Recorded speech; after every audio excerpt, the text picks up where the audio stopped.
언더도그마라는 말이 있습니다. 약자를 뜻하는 언더독과 독단적 교리를 뜻하는 도그마가 합쳐진 말이죠. 언더도그마는 약자는 무조건 선하고 강자는 무조건 악하다고 믿는 대중적 인식의 오류를 일컫습니다.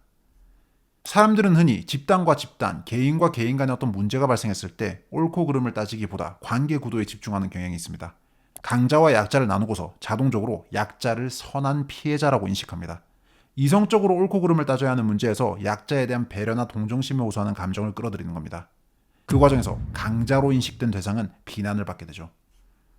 시사담론에 감정이 많이 투영되는 한국의 특성상 이 언더독만은 어마어마한 힘을 발휘합니다. 그리고 언더독의 지위를 갖춘 이들은 약자라는 이름으로 휘두르는 권력을 가지게 됩니다. 최근 현대차 노조가 사측과의 임금협상 교섭 결렬을 선언했습니다. 애초에 회사 입장과 노조 입장에 너무 큰 격차가 있었는데요. 노조 측은 기본급 인상은 물론 정년 연장, 금요일 4시간 근무제, 성과급과 상여금의 대폭 확대 등을 요구했습니다. 물론 사측은 다른 제안을 했고 노조는 그들의 제안이 터무니없다고 판단했습니다. 이대로라면 현대차 노조는 파업을 실시하게 될 예정입니다. 그리고 현대차 노조의 이런 강경 노선에 따라 현재 임금 인상을 요구하고 있는 기아차 노조 역시 이런 흐름에 동참할 거라는 관측이 나오고 있습니다. 물론 노사협상과 파업은 어디까지나 회사와 노조가 결정할 문제입니다. 다만 제가 오늘 이 영상을 통해서 지적하고 싶은 건 바로 언더도그마에 의해 특권을 누려온 노동조합들입니다. 갑을 관계가 뒤바뀌어서 역갑질이 횡행하는 한국의 모순, 이에 대해 이야기하고자 합니다. 부와 권력을 가진 사람들이 약자를 자처하며 도덕적 지위까지 얻었을 때 생기는 모순, 약자를 자처하는 기득권들에 대해 알아봅시다.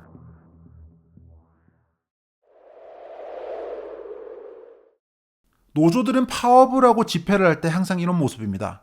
상상 이상의 자본력과 조직력으로 만들어진 머리띠, 조끼, 그리고 피켓들. 그렇게 외칩니다. 자신들이 살기 위해, 생존하기 위해 투쟁한다고요. 흔히 약자로 인식되는 노동자들의 지위, 이를 이용해 해고는 살인이다 와 같은 불합리적이고 심지어는 근로자들에게 모욕적이기까지 한 구호를 외치며 대중들의 동정심에 호소합니다. 여기서 한 가지 확실히 짚고 넘어갈 부분이 있습니다. 정말 노조는 약자인가요? 물론 노조마다 성격이 다 다르고 근무 환경이 다릅니다. 그래서 모든 노조원이 이렇다는 식으로 일반화를 할 수는 없습니다. 하지만 대한민국의 소위 귀족노조라 불리는 이들은 분명히 존재하죠. 흔히 대기업 상층 노동자들을 일컫습니다. 대표적인 게 앞서 언급된 현대차 노조입니다. 이들은 본인들이 사측에 의해 착취당한다는 식으로 주장하며 각종 요구를 해왔는데요. 2023년 기준 그들의 평균 연봉은 1억 1,700만 원, 기아차의 경우 1억 2,700만 원입니다. 한국 직장인 기준 소득 상위 5, 6%에 해당하는 명실상부 상류층이죠. 연봉만 높은 게 아닙니다. 각종 상여금, 성과금, 경여금을 포함해 어마어마한 혜택들이 있습니다. 온갖 휴가 지원과 복지부터 시작해서 자녀 관련 지원도 상당하죠. 이걸로도 모자라 몇 년 전 현대차 기아차 노조는 이른바 고용세습을 요구하기도 했습니다. 회사가 자신들의 자녀를 우선 채용하는 걸 요구한 겁니다. 이야말로 현대판 신분세습이 아니냐는 사회적 비난이 일었고 이에 현대차 기아차 노조도 포기할 수밖에 없었는데요. 참고로 기아차 노조는 직원 자녀 우선 채용 유지를 주장하며 파업 직전까지 갔다가 역대 최대 임금 인상과 복지 확대를 얻고서야 물러났습니다. 그렇게 힘들고 억울해서 허구한 날 투쟁하고 파업한다는데 정작 자기 자녀에게 똑같은 직장을 물려주겠다는 것부터가 모순의 극치죠. 이들은 자신들의 연봉과 특혜를 늘리기 위해 싸워왔고 심지어 근무 중 와이파이 사용을 제한하겠다는 회사 조치에 반발해 특근을 거부하는 등 아주 사소한 일조차도 대규모 투쟁으로 확대해왔습니다. 자신들의 기득권을 지키기 위해서요. 그들이 괜히 귀족노조라고 불리는 게 아닙니다. 여기서 우리가 분명히 해야 할 건 객관적 기준에서 봤을 때 그들이 결코 약자가 아니라는 겁니다. 그래서 그들이 노동자라는 을의 지위를 이용해서 스스로에게 약자성을 부여하고 그렇게 대중적 동정심에 호소하며 투쟁을 하는 방식이 부도덕한 이유입니다. 그리고 이런 언더도그마에 의해 강자로 인식되는 회사와 경영인 측은 늘 심각한 손해를 떠안고 있습니다.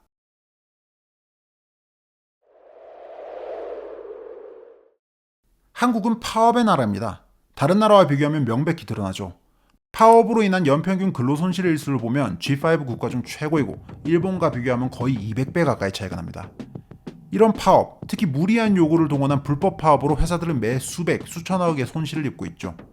임금을 안 올려주면 파업을 하기 1순위, 노동자들의 임금 상승은 어느 나라보다도 가파릅니다.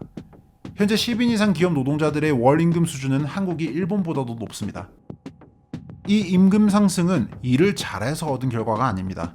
일이 아니라 파업을 하고 투쟁을 하고 정치를 해서 얻은 결과죠. 애초에 한국 노동자들의 노동 생산성은 다른 나라와 비교했을 때 많이 떨어집니다. OECD 최하위 수준으로 한국보다 생산성이 떨어진 나라는 그리스, 칠레, 멕시코, 콜롬비아뿐입니다. 다른 나라에 비해 월급도 많이 주는데 회사를 상생의 대상이 아니라 적대의 대상으로 보고 무리한 요구에 응해주지 않으면 툭하면 파업까지.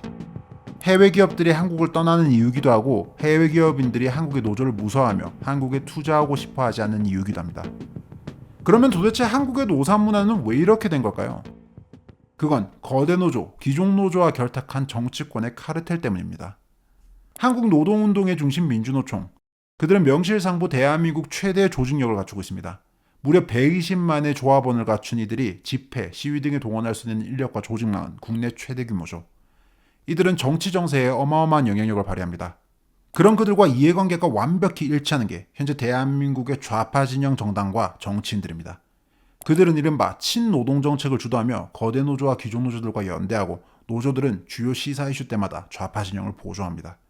노동조합과는 하등 관계없는 정치 이슈에 노조들이 대거 참여해서 지원 사격을 하는 이유입니다. 서로의 이익을 공유하는 카르텔이란 말입니다.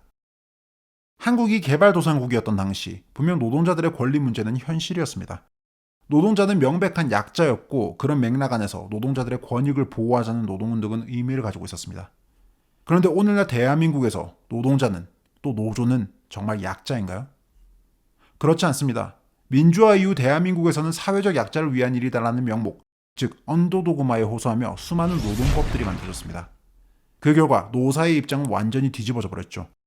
오늘날 대한민국 노동법은 전 세계 어디에서도 볼 수 없을 정도로 노조 편향적입니다. 당장 파업만 놓고 볼까요? 한국에서는 노조조합원의 절반 이상이 찬성하면 파업에 들어갈 수 있습니다. 다른 나라에서는 3분의 2, 4분의 3 이상의 찬성이 필요하죠. 게다가 단체 협상 유효기간도 짧습니다. 겨우겨우 협상을 해도 2년이 지나고 나면 재협상을 해야 합니다. 일본이 3년, 미국이 4년, 독일은 10년까지 유효기간을 인정해줍니다. 더욱 심각한 건 법을 통해서 기업의 방어권 자체를 빼앗아 버렸다는 겁니다. 노조가 파업을 해버리면 기업은 어떻게 해야 하나요? 다른 나라 기업 같은 경우 급히 아르바이트 등을 뽑아서 대체 근로로 인력을 충원합니다. 어쨌든 사업장은 돌아가야 막대한 손실을 막을 수 있기 때문입니다. 그런데 한국에서는 회사가 그렇게 하는 순간 불법이 됩니다. 이뿐만이 아닙니다. 한국의 노조는 파업을 하면서 직장을 점거하기까지 하죠. 파업하지 않고 일하려는 다른 사람들을 방해하기까지 합니다.